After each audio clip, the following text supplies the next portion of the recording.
Hey folks, welcome to the second edition of Lawfare Live's special election coverage. We are here to do exactly zero talking about polls, the state of the race, or anything that anybody else is going to talk to you about on any of the other podcasts or shows you may listen to related to the election. We're covering lawfare issues in the election cycle. And to get a little bit meta, we're going to talk about the mechanics of the election itself as an election issue. Because one of the odd things about our whole situation this election cycle is that how the election is conducted is itself a major issue in the election. So here to talk it all over, Lawfare senior editor Molly Reynolds, Lawfare senior editor Quinta Jurecic, Anna Bauer, who has a super relevant piece about the state of Georgia, Scott Anderson, and joining us from the Stanford Law School, Nate Persily. So I want to start, Molly and Scott, with the question of how well prepared are we relative to the last time if we turn back the script and a candidate were to do all the things that Donald Trump did last time again? Would we be ready to deal with it, and how would it go this time? Molly, get us started, and then Scott. Sure.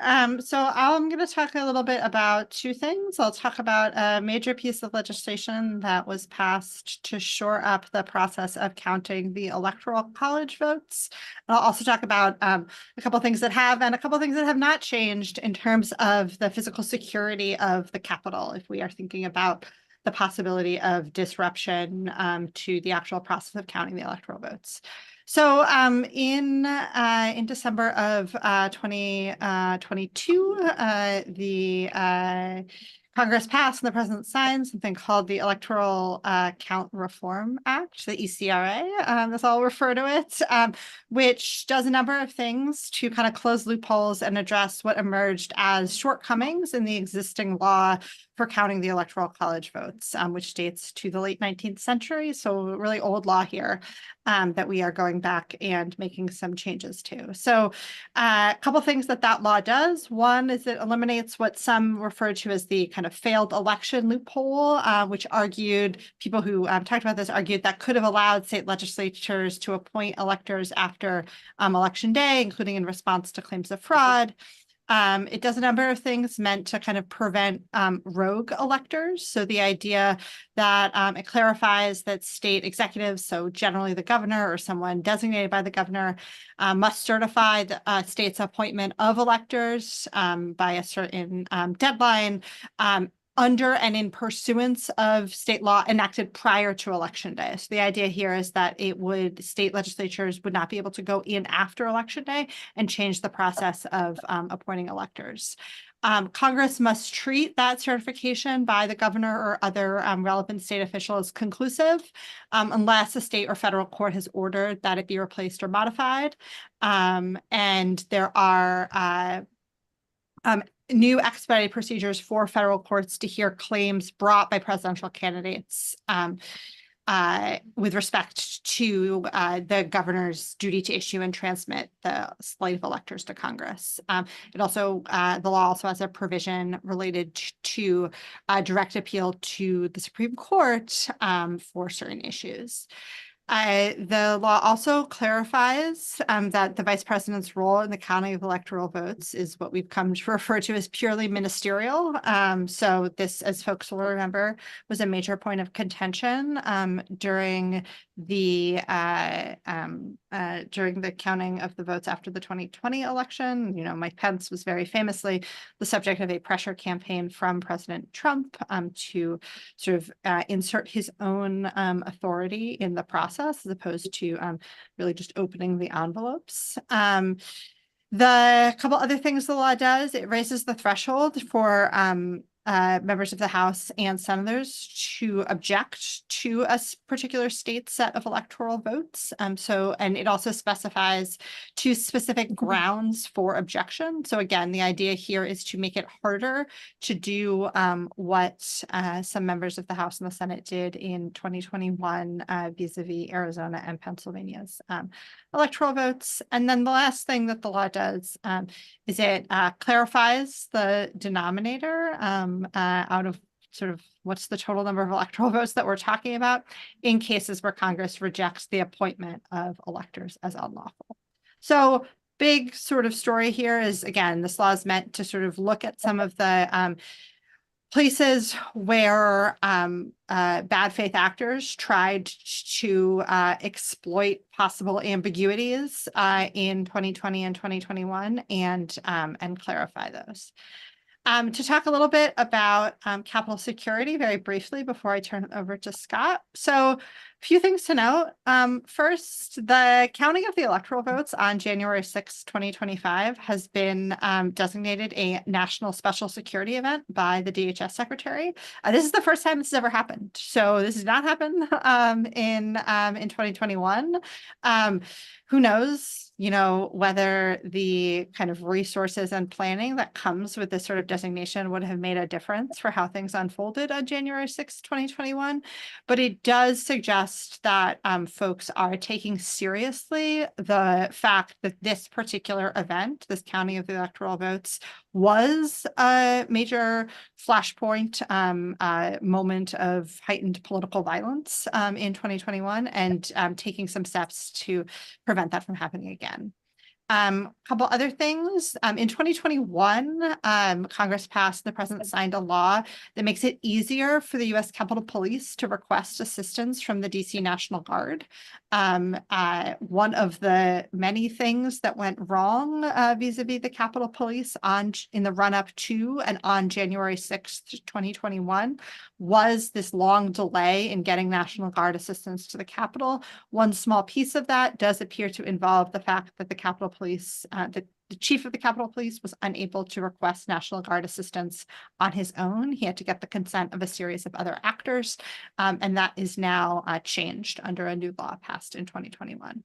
We have actually, in general, seen kind of more transparency from the U.S. Capitol Police around their operations since January 6th, which I would argue is generally a good thing. Again, it's impossible to know how much of a difference that might have made before January 6th, but I think we should be encouraged by some of the operational changes we've seen.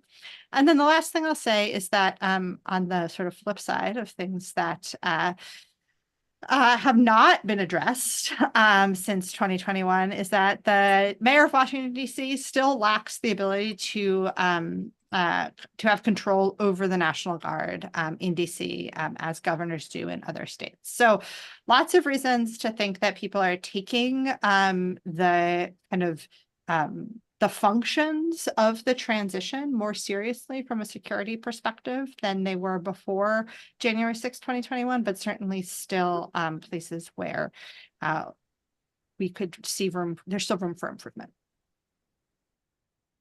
Well, let me take it up from there with a couple other thoughts on other issues, but I want to circle back to a few points of Electoral Count Reform Act. I think Molly gave us a phenomenal overview, and it's worth bearing in mind. I really think the Electoral Count Reform Act is best thought of as fighting, and I think fighting very effectively, the last war.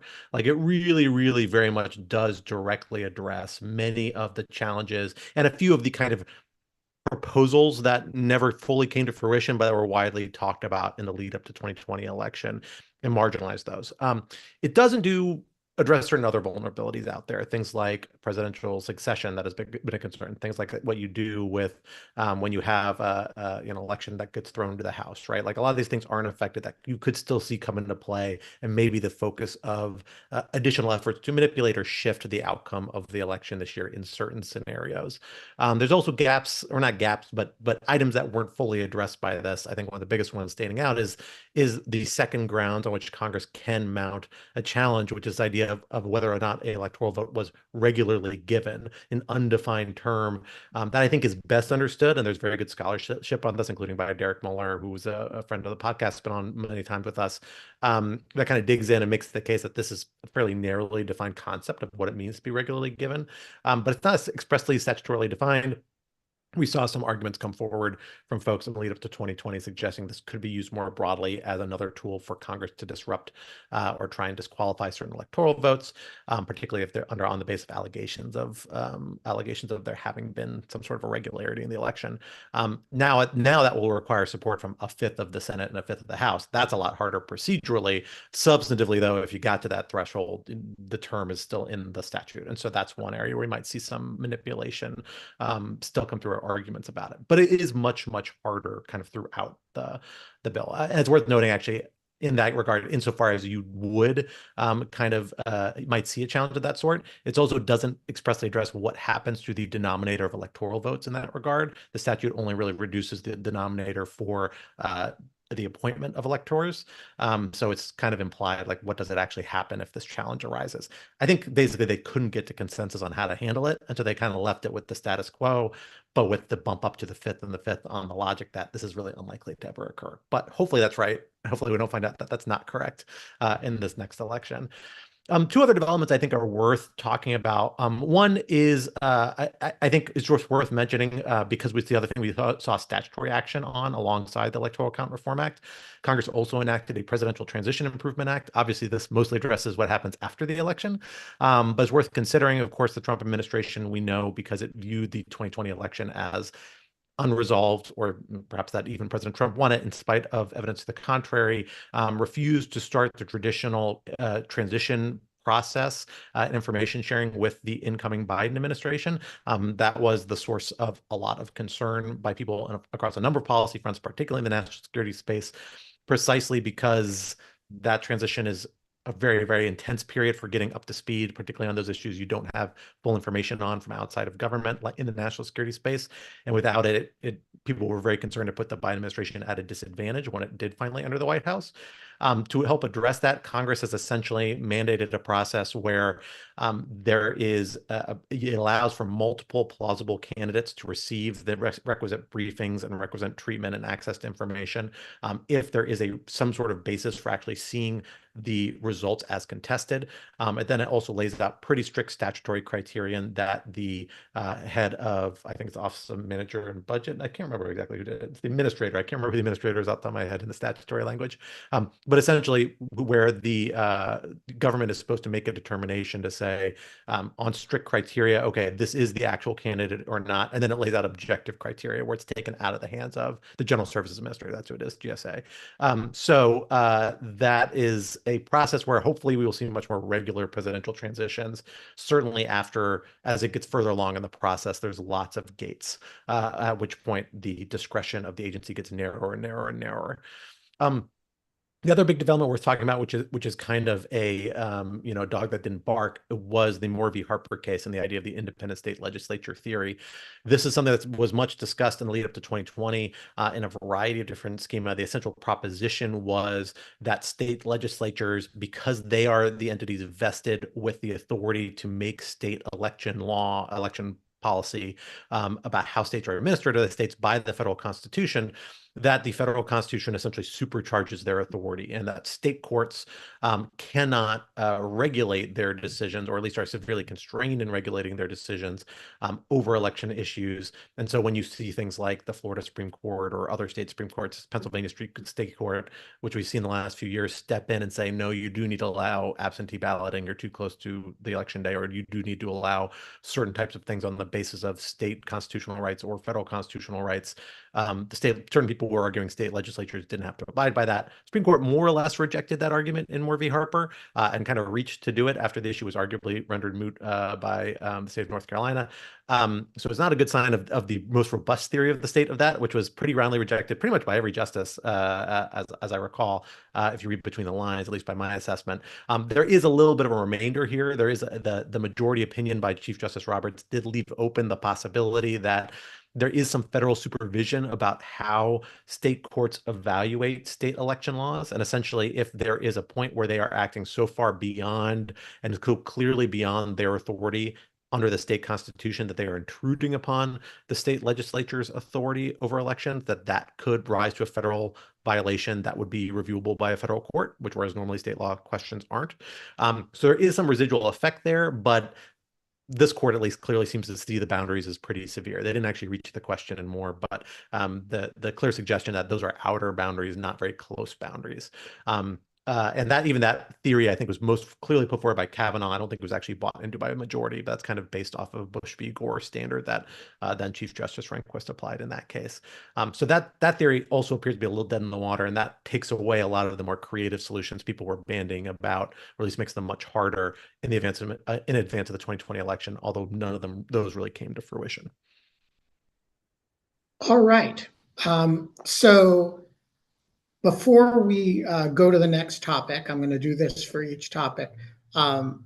Scott, Molly, I want to ask each of you to give us on a scale of 1 to 10 how well positioned we were in 2020 on this set of issues, and to what extent you would give a different number for now to reflect either improvement or backsliding. Scott, you first. Where were we and where are we? I think that realistically, in hindsight, in 2020, we were about a 4 out of 10, I think.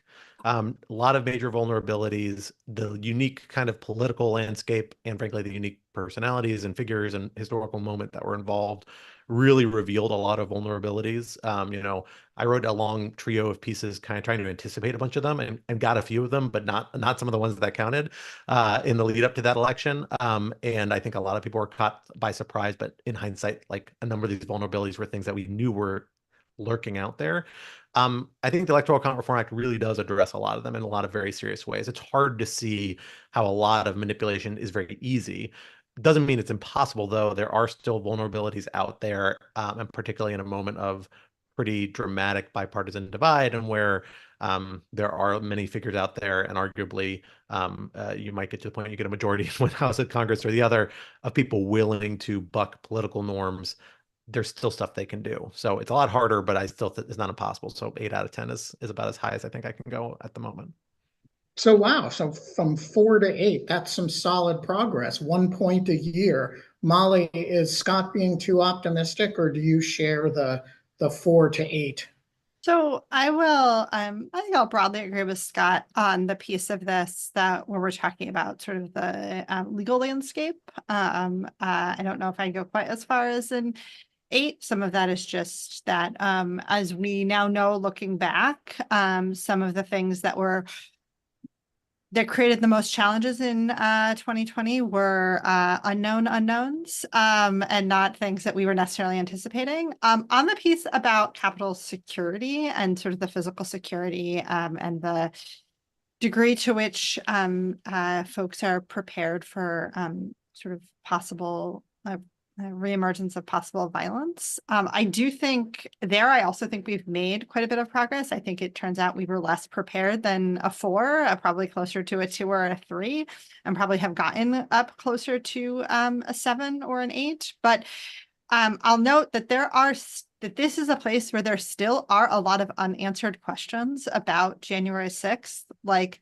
who planted pipe bombs at the RNC and the DNC. There are a lot of just big unresolved, and this is a place where, as Quinta and I have written about both, a place where for all of the things that the January 6th committee's investigation did well, a real full-throated account of what went wrong on the security piece is not one of them.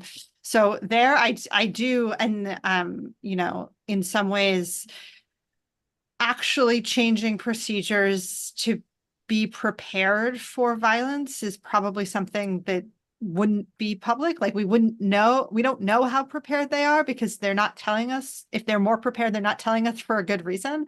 But there I think I still have concerns about the ability to keep members of Congress safe, both in the sort of context of counting the electoral votes, but then more generally in this election season.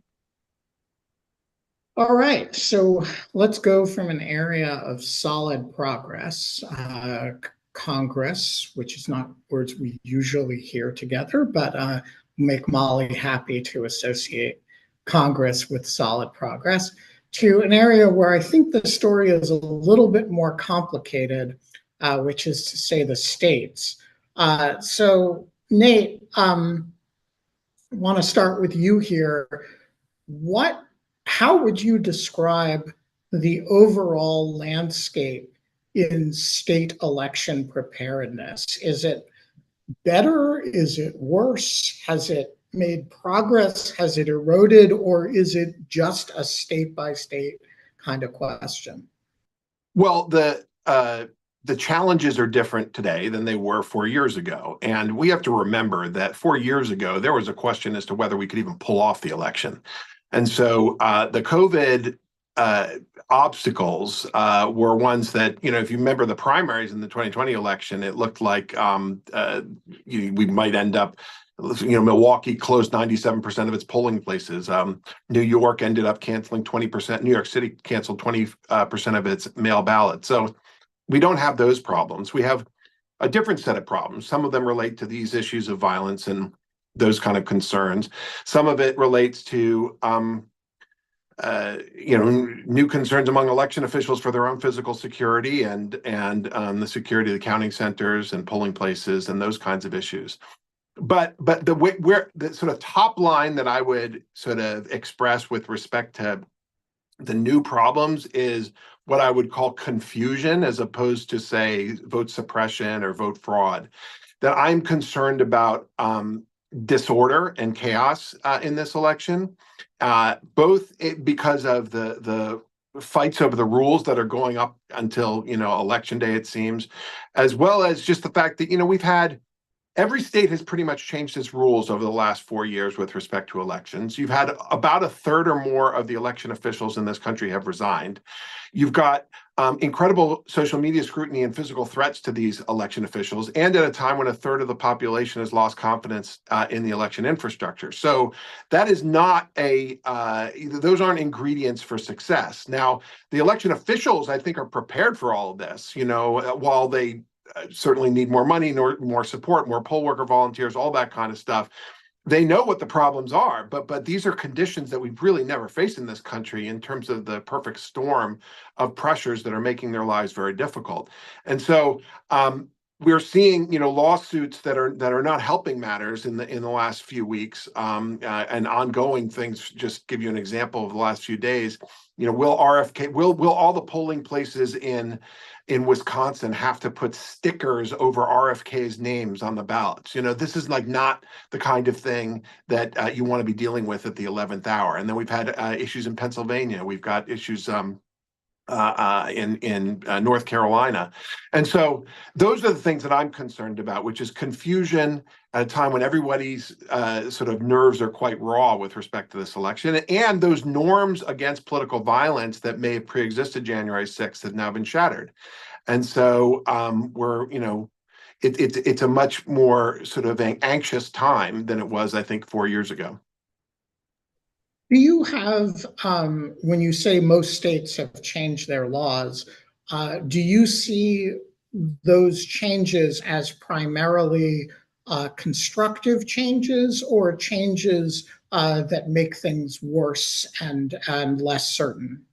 Well, my impression is it's quite a mix. It is a mix, and that's part of the story here. When most states have changed their laws, some of it have liberalized their laws. For instance, others, some have gone toward more mail balloting, California, for example, and then others have made it more restrictive. My general view is that the laws themselves are not going to have much of an effect. That all of the concerns that people had, for instance, over the new Georgia law related to mail ballots, which requires that you put last 4 digits of your social security number on it, something like that, where people is calling that vote suppression, that law is the same one that they have in Minnesota, and so there will be, I think, once people are educated about the law, once the political parties mobilize around it, that I don't think that's going to affect turnout. What I'm concerned about is that whether a law is more liberal or more conservative when it comes to voting rights, that you're going to have a lot of discretion that is going to be exercised by a lot of these election officials who've never administered a presidential election before.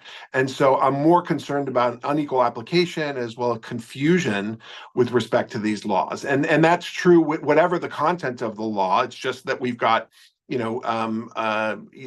don't have room for error where we have had that in previous election. There's no sort of presumption of good faith on the part of these election officials. And do you have the light in this room just shut off because I was sufficiently motionless. I will fix it as soon as somebody else is talking. Do you have a sense of particular states as areas of concern, or is the concern not specific enough to identify with any particular location? No, I do. I'm concerned about all of the battleground states, to be honest. And so just to run through just recent controversies that have come up. So many people on this call are familiar with the ban on pre-processing of mail ballots. That means that they have that certain states, Pennsylvania and Wisconsin and New Hampshire, do not allow the mail ballots to be verified and opened before Election Day. That's one of the things that causes the late counting of these ballots. And we know from last time that the longer it takes to count, the more the doubt gets sowed and that people end up assuming something is wrong. I mentioned the RFK issues in both North Carolina and Wisconsin.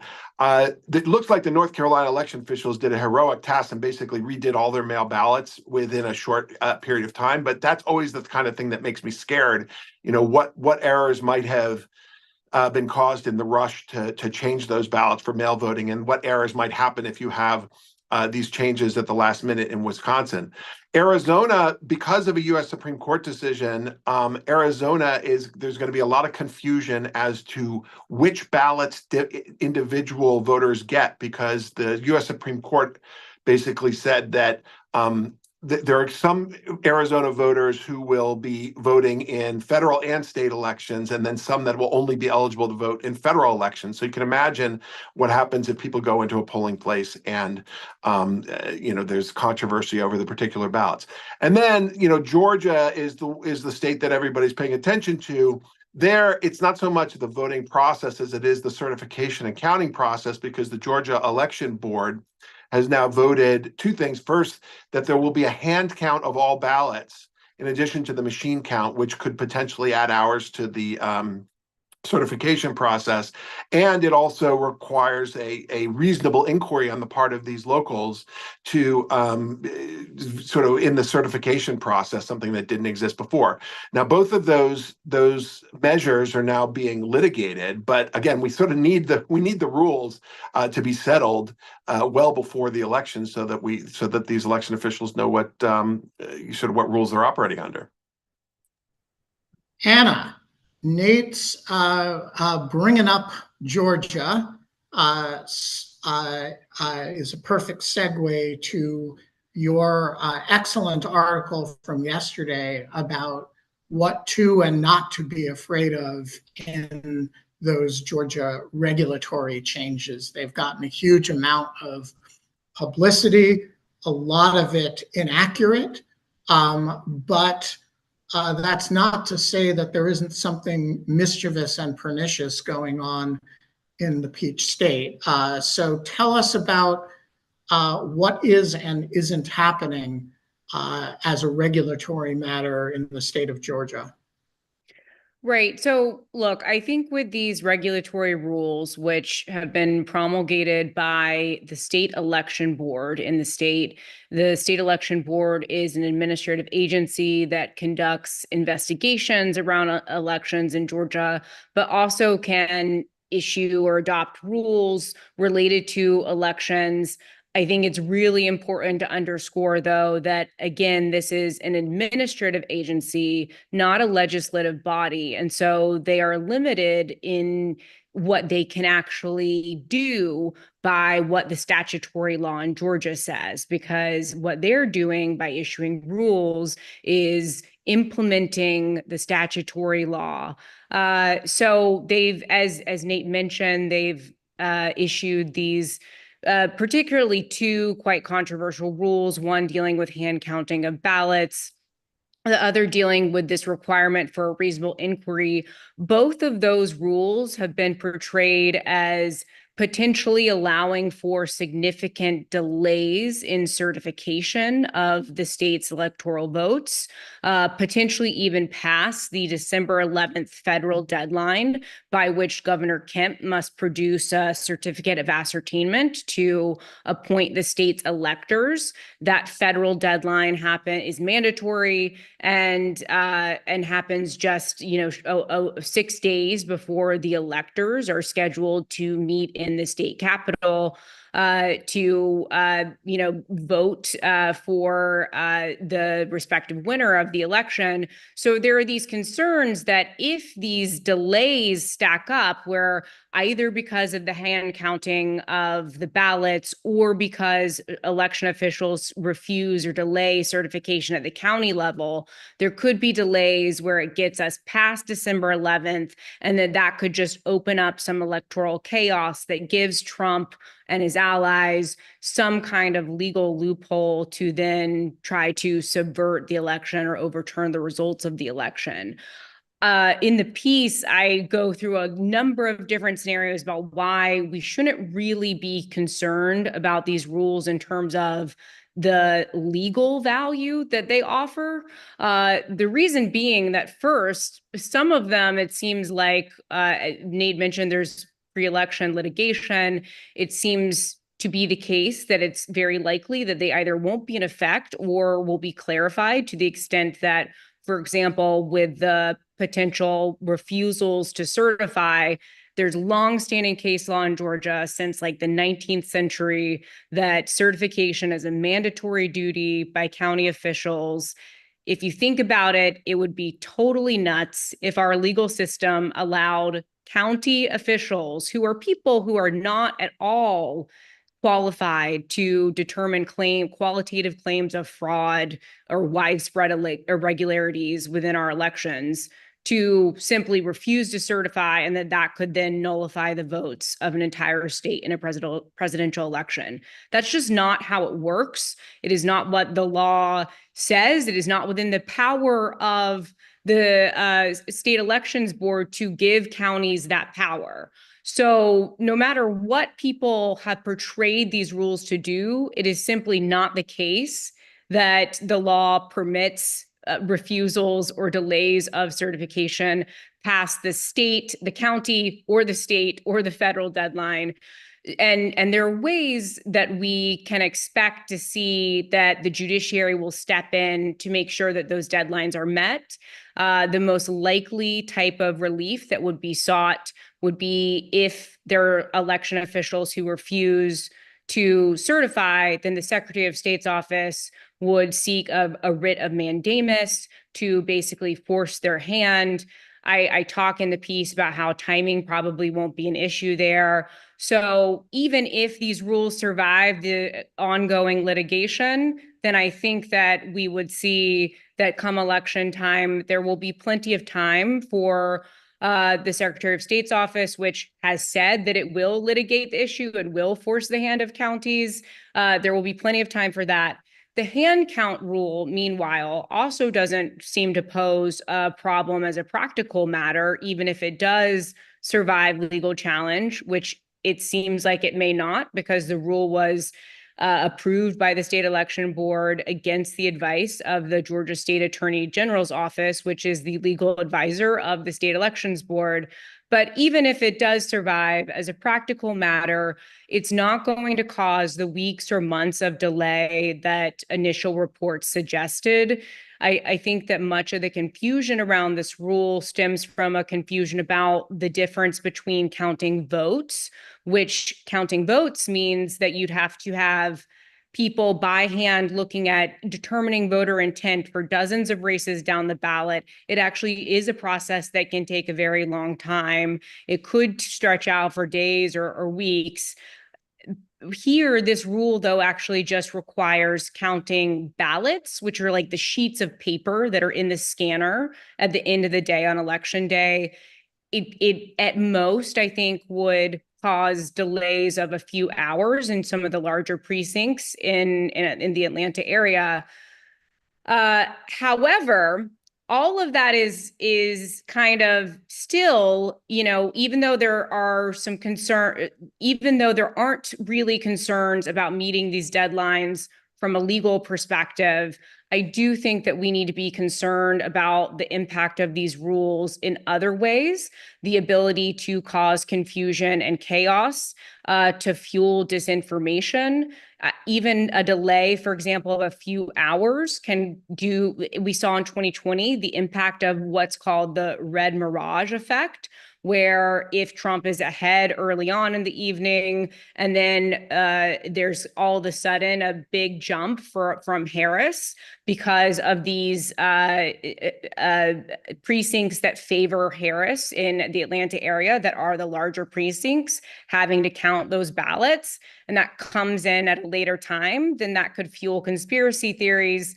And then also, I think one of my big concerns as well is just the political violence and pressure on election officials that relates to certification.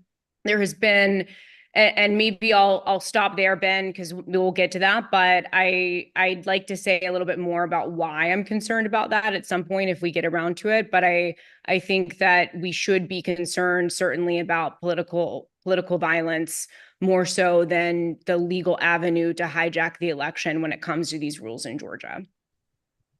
Ben, can I just jump in there a second? Yeah, please. I was Because about to invite you to.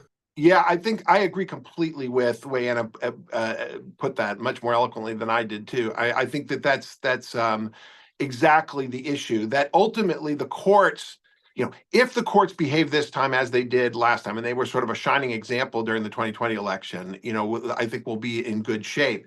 But imagine if last time Georgia was in the week before certification at the local level, we had all this litigation and all these local boards that might have been doing these reasonable inquiries, and then, as will inevitably happen, the number of ballots will not match, the hand counted ballots of the number of ballots will not match up with the number of votes cast.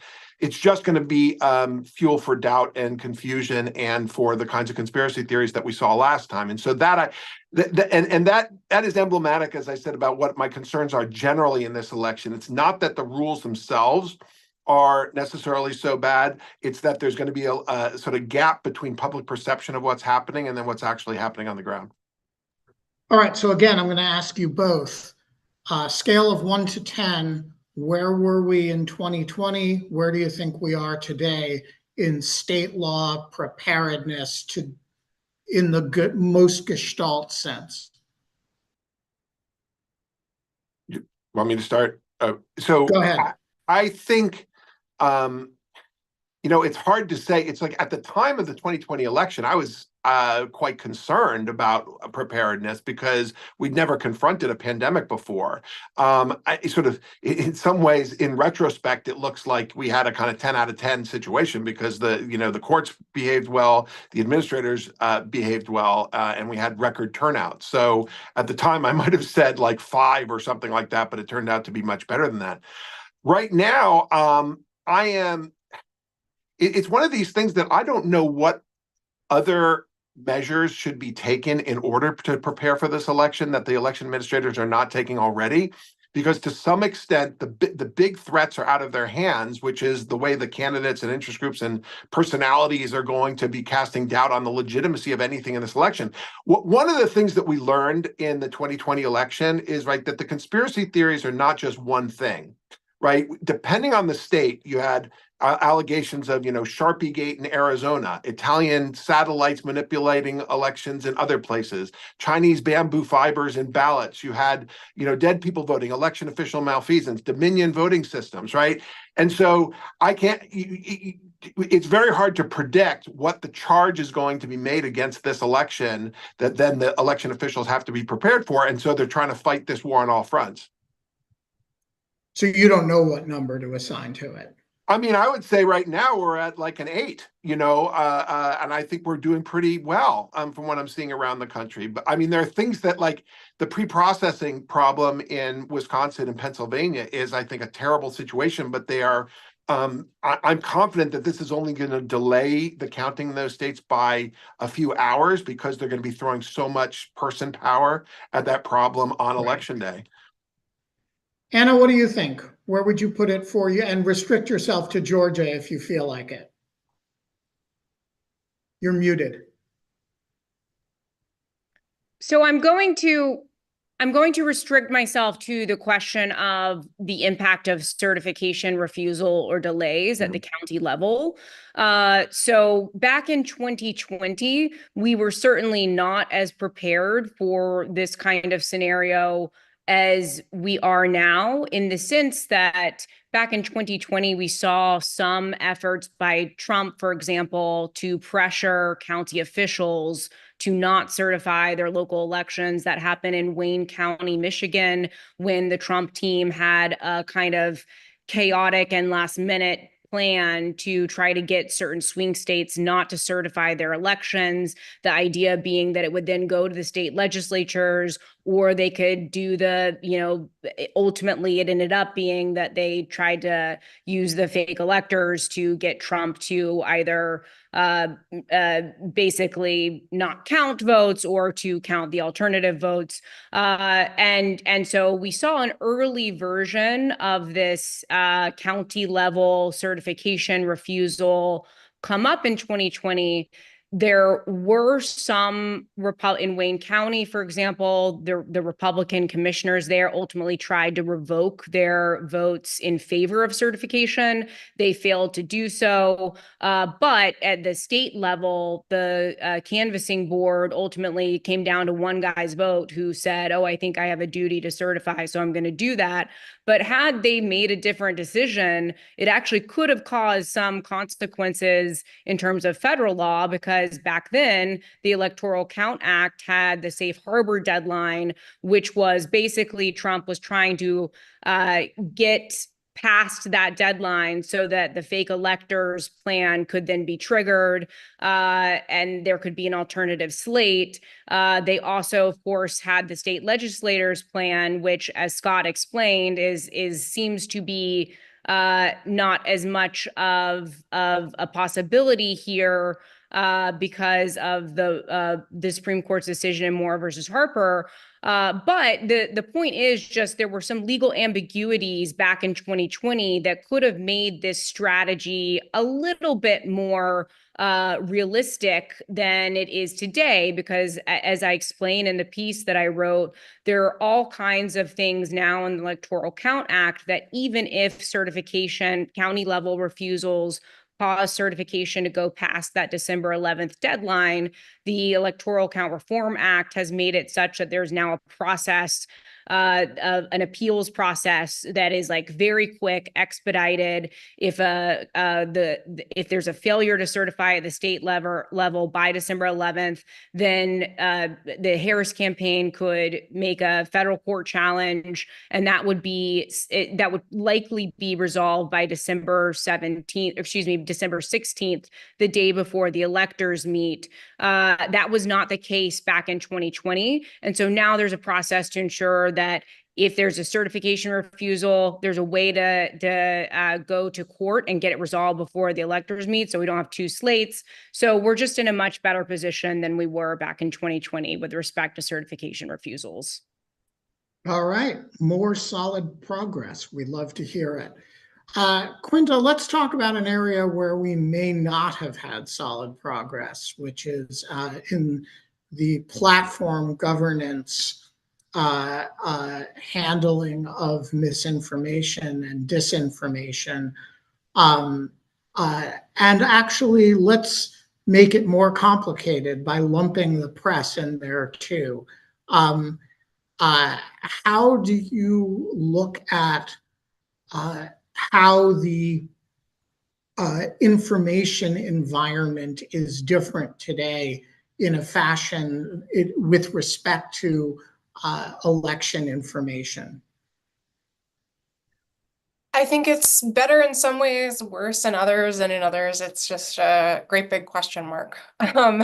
So let me start with a press, because I think that's actually a simpler story in some ways. So I think listeners have probably seen there's been this sort of background story of what appears to be a hacking campaign against both the Trump and Biden campaigns before Biden dropped out by the Iranian Revolutionary Guard Corps. They appear to have penetrated the Trump campaign, obtained some internal materials, and were shopping them around to journalists without success. The Times, the Washington Post, Politico all refused to publish the documents and instead published stories about how they had received these documents in the first place. We now know also that it seems like these IRGC hackers or someone pretending to be them, it's not totally clear, are still at it. Judd Legum, who is a Substacker who has a newsletter called Popular Information, I think I would sort of put on the left, center left, posted something today saying that he had received outreach from someone at least pretending to be the same figure, who was the IRGC friend originally, offering another sort of tranche of information from the Trump campaign, one that's dated to mid-September, which would suggest that there's some sort of level of continuing access to the Trump campaign systems. This is obviously extremely reminiscent of what happened in 2016 with the Russian GRU military intelligence hack of Democratic Party and Clinton campaign information, which was then, of course, released through WikiLeaks as a cutout, and which the press really, the technical term, I think, is went bananas on, and just sort of published article after article after article in a way that really drove attention toward sort of internal disputes within the Democratic Party and the Clinton campaign, and pulled attention away from Trump. I think it's anyone's guess to what extent that contributed to Trump's victory, but it was certainly a major factor in the sort of dynamic swirling around 2016. I think since then, the press has engaged in some self-reflection, which is not something that the mainstream political press is particularly well known for. But I do think that there is a level of feeling like they sort of got egg on their face in terms of being transparently used by a foreign intelligence apparatus to help carry out influence operation, frankly. And so there's been some soul searching since then. And so what you've seen is that this time around, these outlets have been, instead of, just publishing the documents in a sort of breathless, gossipy way, which is really what we saw last time, writing more about the fact of the hack to begin with. It seems like this is an IRGC hack. What does that mean? What are the hackers trying to do? And so on and so forth. And I think that that is a really positive development. It's engendered, I think, a lot of frustration on the left and center left. Why is it that there's a double standard here? When Trump is the victim, the press doesn't publish it. It seems to me, from what we know so far, that this is really an example of the press kind of genuinely trying to learn from its mistakes here. I think that that is a positive development and suggests a certain level of consciousness on the part of the press about the power of their role here. I don't think it means that, everything wrong with campaign coverage has been fixed, but it is an important note, and I think is something that is worth thinking about more seriously as we think about, bigger questions of foreign interference in elections and how the press handles it. So that's one component. So I assume, Quinta, that the platforms have been equally reflective about their role and have similarly improved as a result of introspection. Right. So this is the more complicated part of this story.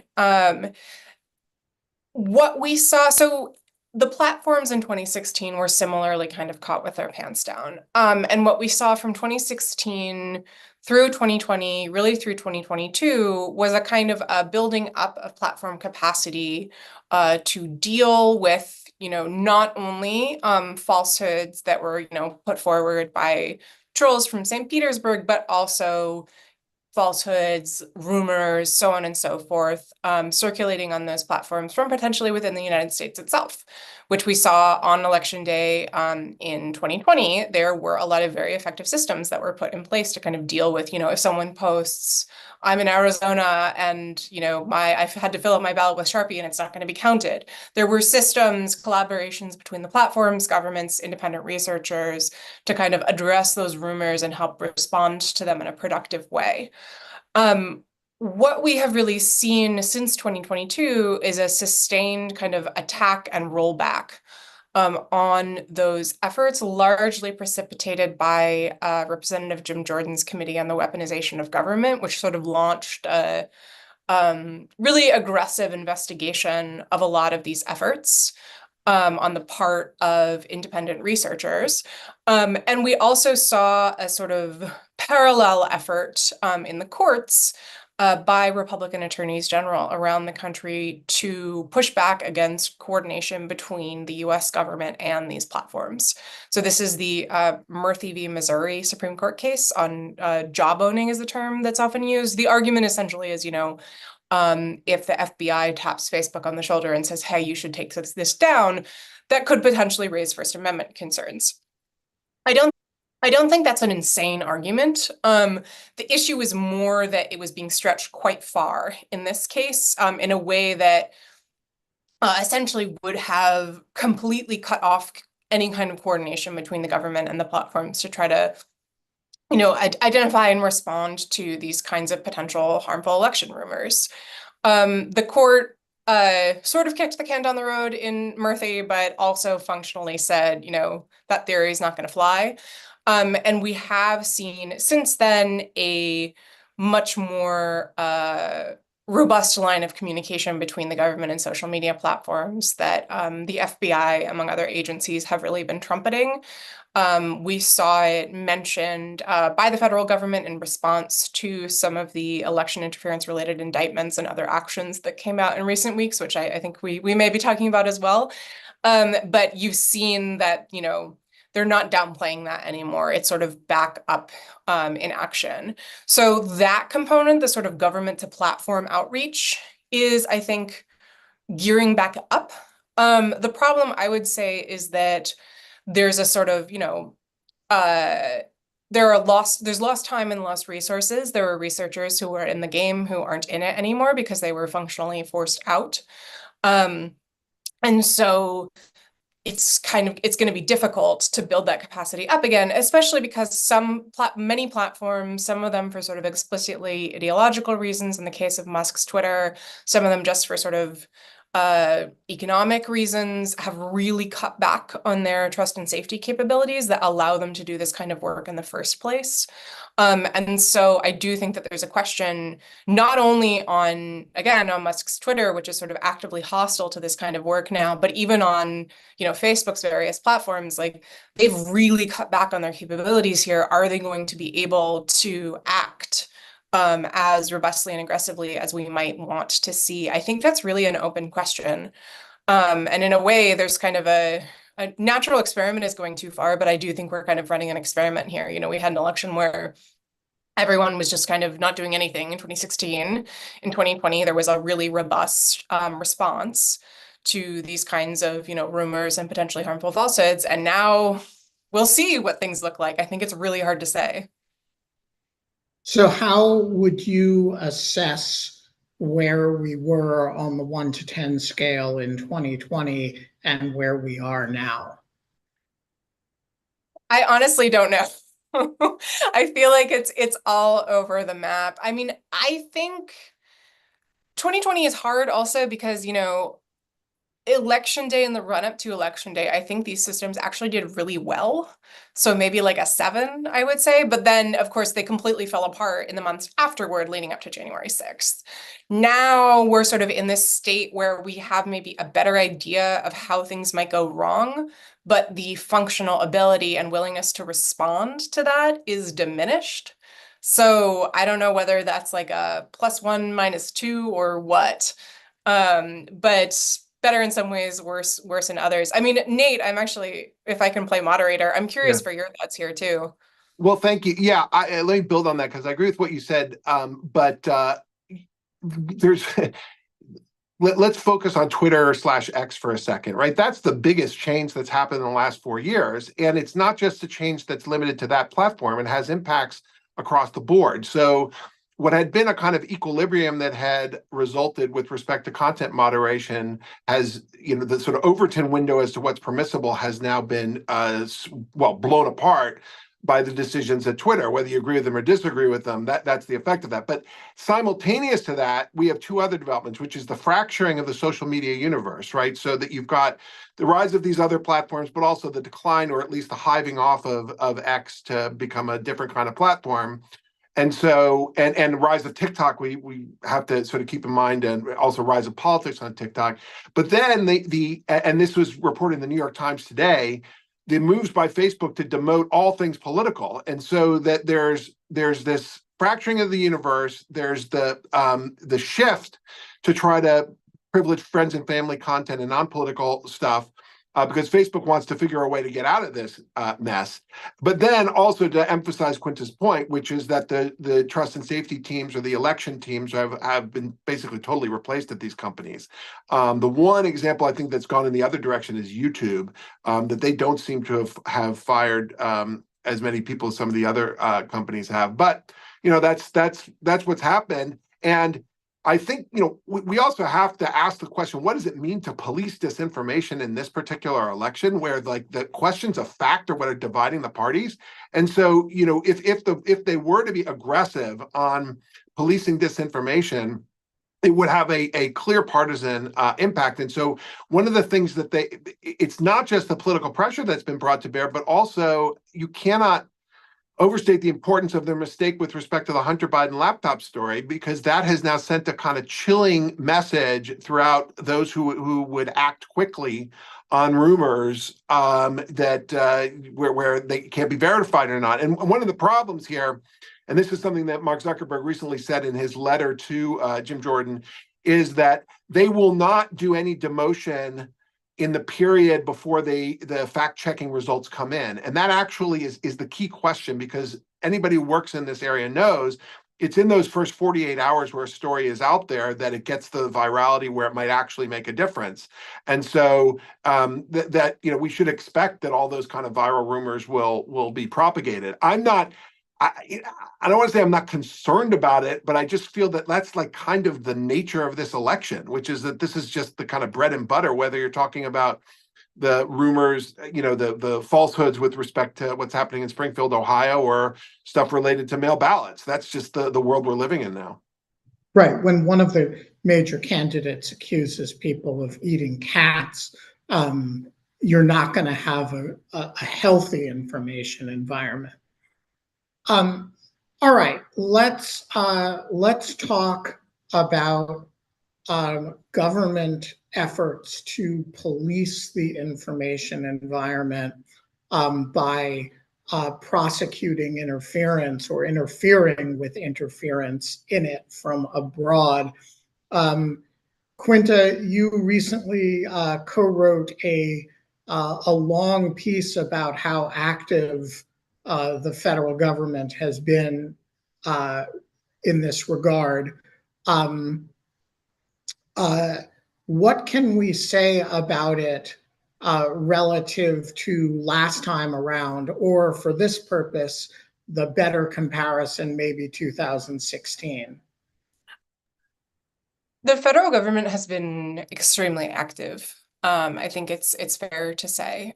So there has been, I think, reporting that the feds are considering an indictment of the Iranian hackers who are responsible for the breach of the Trump campaign. We haven't seen that yet, but what we have seen is a kind of blizzard of activity from the Justice Department, the Commerce Department, Treasury, and State.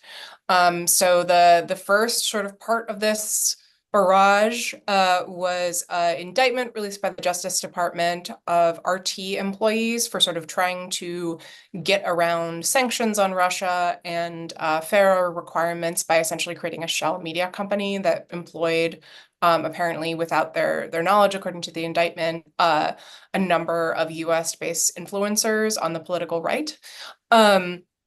There was also an extensive affidavit that provided a lot of details on how a Russian Kremlin-linked organization was essentially trying to create sort of apparently real news sites and seeding them with politically incendiary information, some of which was generated using ChatGPT. That was just the first part. There were also a string of other actions in other indictments, some relating to GRU hackers attacking Ukraine, one related to a commentator on Russian television evading sanctions. All of this was kind of tied up together with additional sanctions enacted by the Treasury Department. And there has been even more in the week since we wrote that piece. I confess I have kind of lost track of what's happened, but suffice to say that there's been more. It's been really busy. The main thing I should mention is that State Department announced sanctions on RT, the Russian sort of Western-focused extension of Russian state television, and saying essentially that the department considers RT to be, I think the term that was used was a arm of a hostile intelligence apparatus or something along those lines. So I think it's pretty clear that the government is acting aggressively to respond to what it sees as attempts by foreign governments to interfere in the election, and that this is, as you say, Ben, a really different approach than we saw in 2016, when the government's response to all of that Russian interference that I mentioned previously, at the time, was one statement that was released in October. That was it. Even though by that point, the WikiLeaks documents had been out there since July, and were continuing to be released. The government was very, very, very quiet. And it was really only when the FBI's Russia investigation, which then became the Mueller investigation, was launched, that we started learning more about what the federal government knew here, along with assessment released by the Office of the Director of National Intelligence after the election in that winter.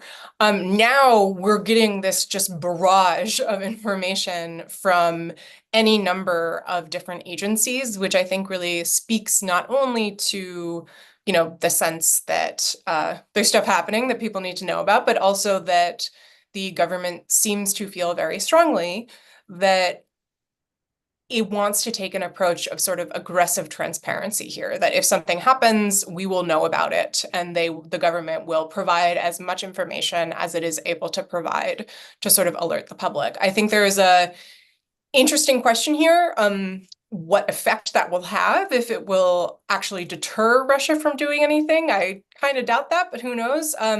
But I think the better way to look at it may be that it's kind of helping instill confidence among American voters that, we're putting it all on the table. The government is looking out to try to, ensure the integrity of this election from interference by foreign actors. And as much as we can possibly tell you, we're not, hiding the bag in any way. This isn't, the deep state meddling or anything like that. And that is really quite a change from what we saw in 2016.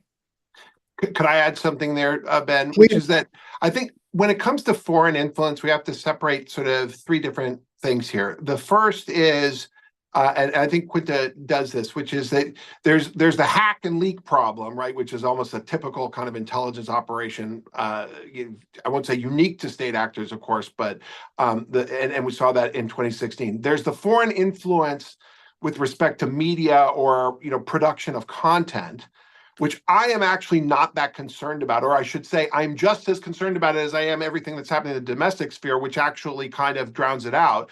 And so it's almost like foreign actors cannot compete with what's happening in the domestic media ecosystem at this point. There's just so much of this stuff, and all they would be doing is amplifying the divisions, that exist.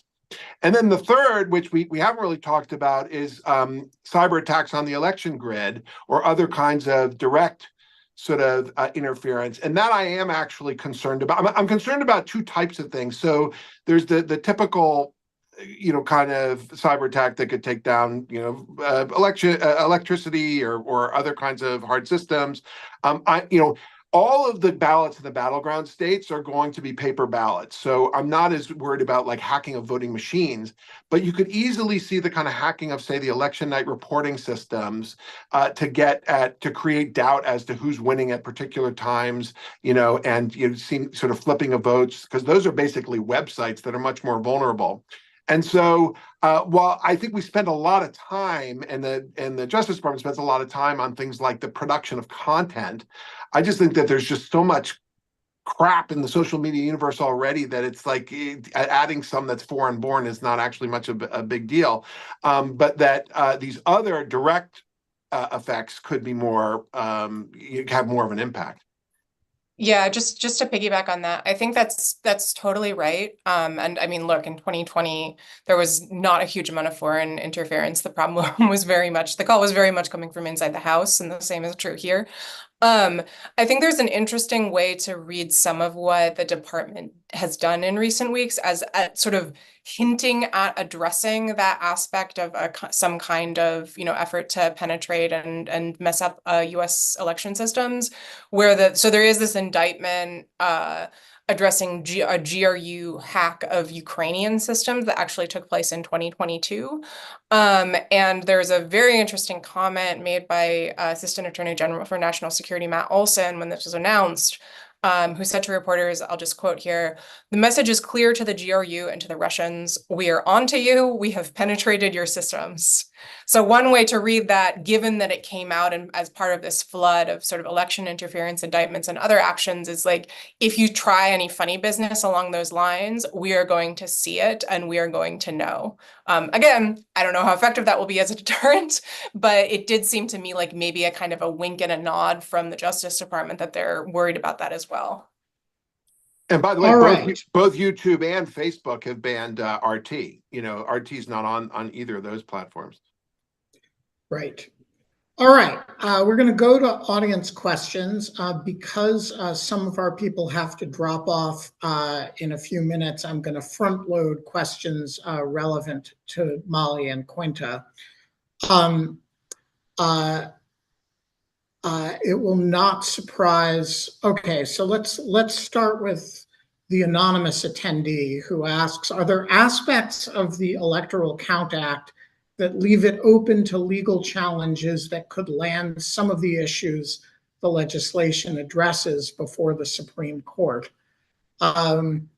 Scott, Molly, Nate, do any of you have thoughts on that? I do. There's one foundational constitutional weakness of the Electoral Count Reform Act that's unavoidable, but could be an issue, which is that it's not clear it can actually bind Congress and how it conducts its own proceedings. That's not something that's going to arrive at the Supreme Court in the first instance, like before the election.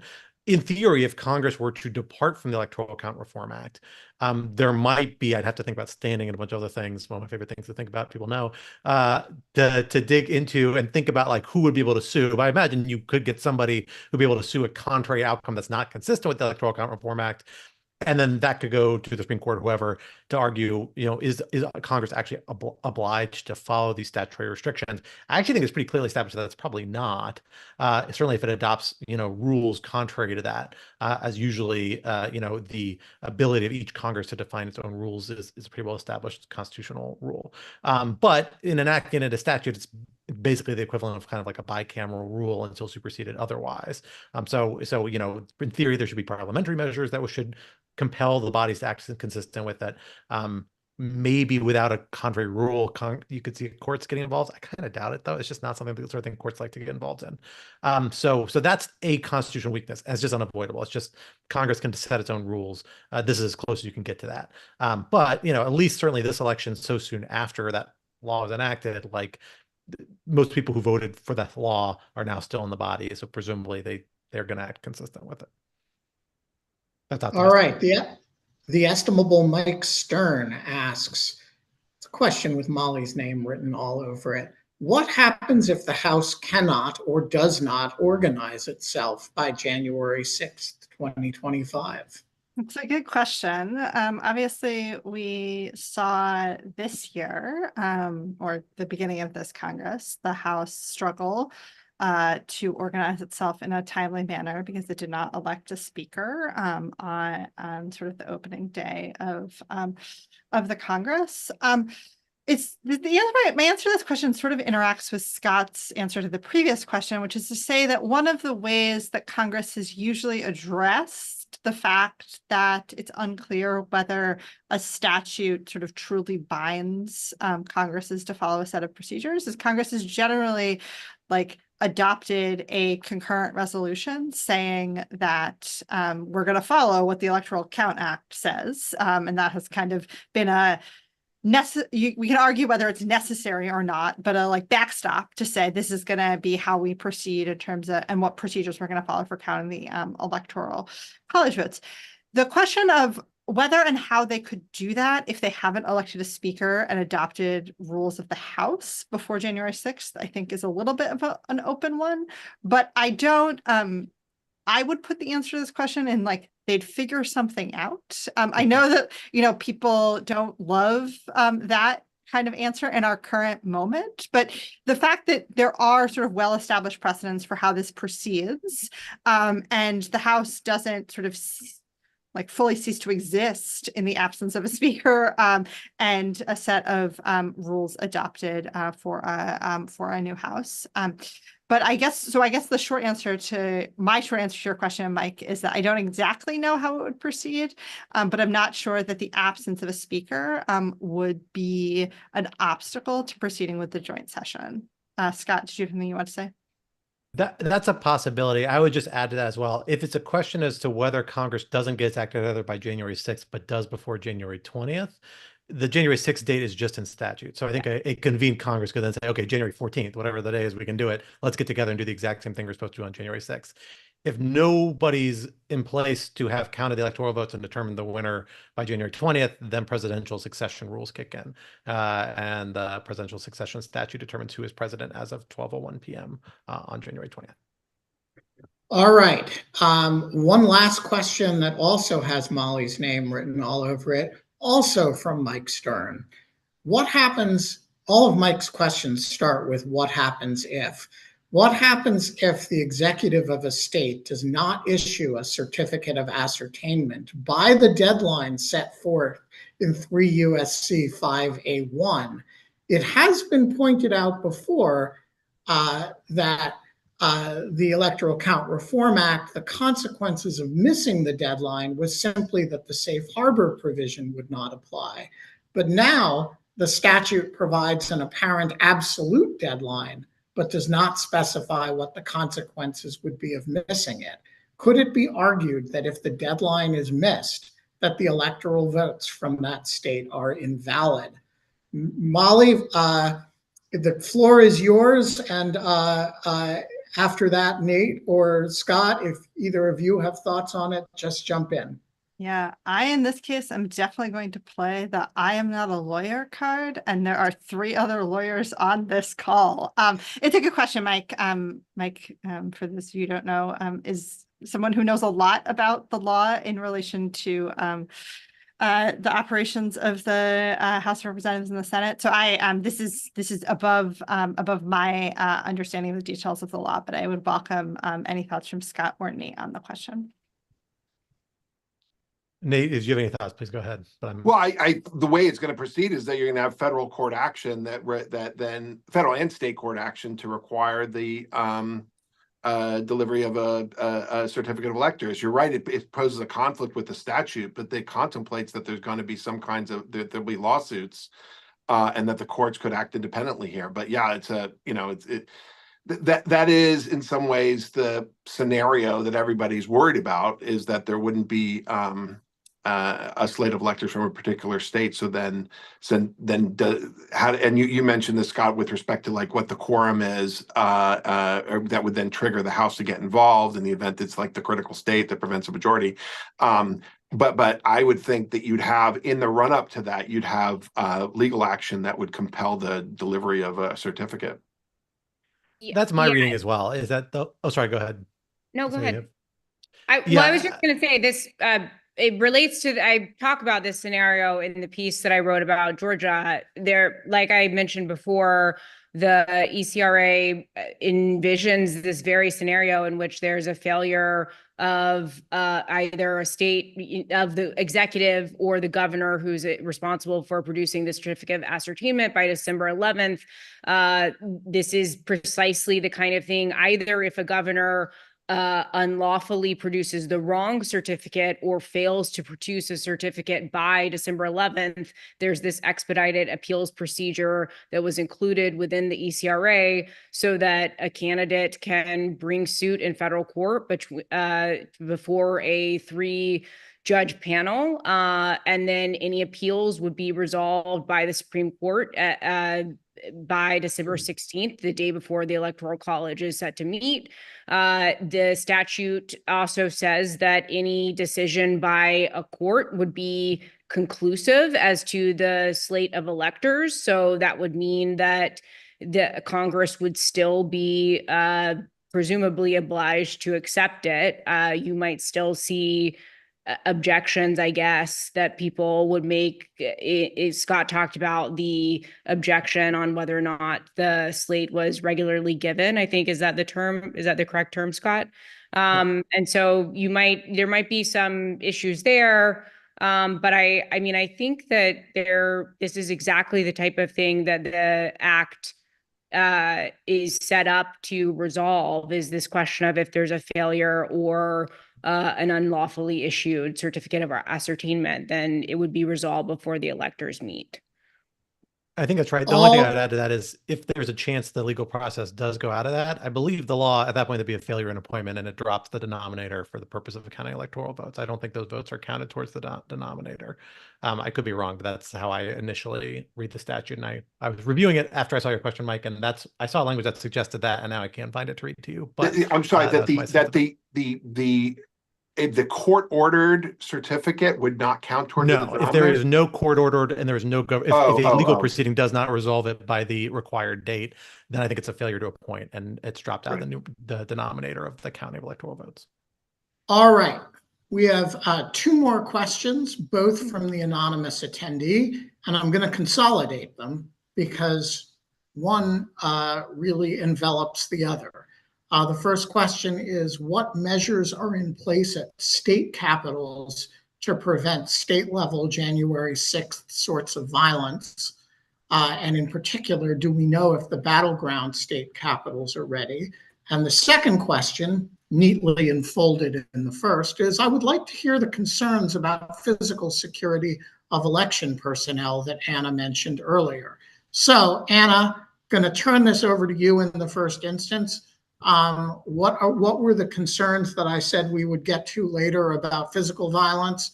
And are you worried about little mini January 6th, particularly around the electoral vote count meeting and certifications in the battleground states? And what do we know about preparations therefore? Yeah. So look, one of my big concerns is a kind of mini January 6th situations, either at election offices in various counties in the states or around state capitals the day that the electors are set to meet. I think that there are a few reasons for that, but I will just mention that one reason being that, back in 2020, it took Trump a few weeks to basically get his supporters in such a state of anger and grievance that they were willing to go to the Capitol and do what was done on January 6th. This is a situation in which these grievances have been in a pressure cooker for the past 4 years.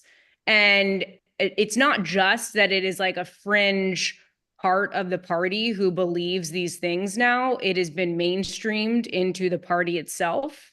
And I talk to election workers in the course of reporting and doing my job, and I also do a lot of monitoring of right-wing websites and social media, and some of the rhetoric that I've been seeing is really concerning. I think too, we have to keep in mind that we are in a heightened kind of environment in terms of political violence because of the assassination attempts against Trump.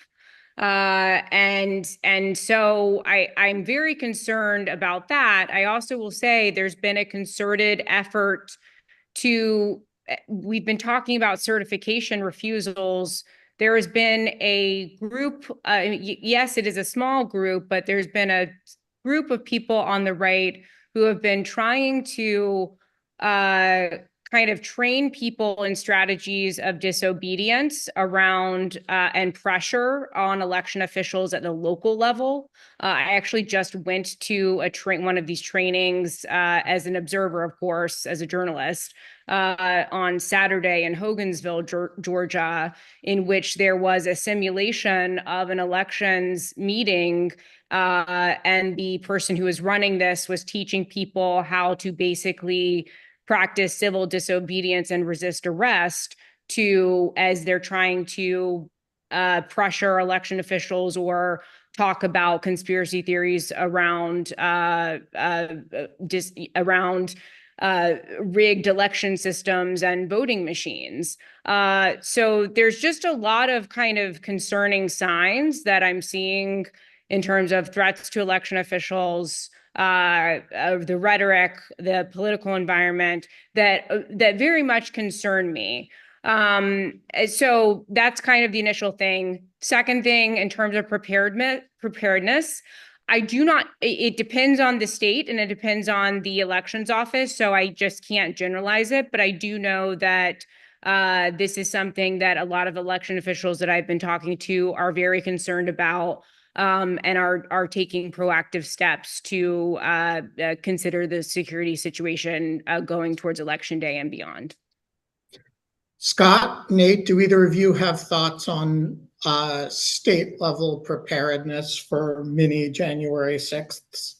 I don't think that we're going to, you're going to see stormings of capitals because the proceeding is different than that, right? So the area that I would be more concerned about are the local election offices and the counting facilities. And, remember, we were a hair's breadth away from significant violence in Philadelphia in the last election where, folks were bringing guns there and were apprehended. And so I think that there's, always the potential for something like that. But the locals are aware of this risk, and so they're working with law enforcement to try to prevent it. But this, if anybody watched the show Succession, right, that was the scenario. And by Ben Ginsberg, our friend, used to be lawyer for the RNC, was the one who helped them with this scenario where someone firebombs the Milwaukee counting facility. Right, that was the scenario that they had in mind. And so, if you were hell-bent on having a real impact on the election, you'd go to one of these urban sort of central county facilities in order to try to disrupt the process. Yeah, with any luck, they will not be watching today and will not get any ideas from any of the discussions we've had about things they could do. Can I make one other suggestion, just so people understand on this call, that some of the election officials who are most under threat in the United States are in ruby red Republican areas, that you have these election officials who are just perceived by these conspiracy theorists as being part of the deep state. And these are people who are Trump supporters themselves, have long lines of affiliation with the Republican Party, and they are the ones whose lives are being put on the line. And so we have this image in our mind that the ones who are going to be most in danger are going to be in the urban centers in many of these states. And there's still that possibility for reasons I said before. But if you look around the country, it's a lot of these folks who are not in competitive areas who end up getting a lot of these death threats. Yeah, I think that's right. And I just want to clarify really quick. When I said mini January 6th, I didn't mean like storming a Capitol type situation. I mean exactly, what has been discussed in terms of attacks that are targeting election officials. And I think it's absolutely right that the people who are the most at risk are people like Brad Raffensperger, who are Republicans that have been deemed to be by some in their party to be traitors of the party. And I think that those and that goes towards the local level as well. People who are election officials who are in deep red areas. I think that's what we need to be watching for in this coming election. We are going to leave it there. Thank you, Scott Anderson. Thank you, Nate Persily, our special guest. Thank you, Anna Bauer. Thank you, Quinta Jurecic. And thank you, Molly Reynolds, for joining us today. Folks, the sign in back of me says, "Bad decisions make better stories." I want to tell you about one excellent decision that makes for a great story, and that is the decision to become a material supporter of Lawfare. Because if you make that decision, which you can do at lawfaremedia.org/support, you can have your questions answered, and you can tell your grandkids about how Nate Persily answered your question on a Lawfare Live. You can talk about how Scott Anderson ridiculed your question on Lawfare Live. These are great stories that you can only have if you become a material supporter of Lawfare. We will be back, folks. We're going to do a couple more of these. And of course, Judge Chutkan has just approved a 180-page brief, which means there will be a Trump trials and tribulations this week. It's going to have to be at a special time because we are going to need to read that brief, which is going to take a little doing. So that'll be on Friday, not on Thursday. And until then, remember, bad decisions make better stories. See you next time.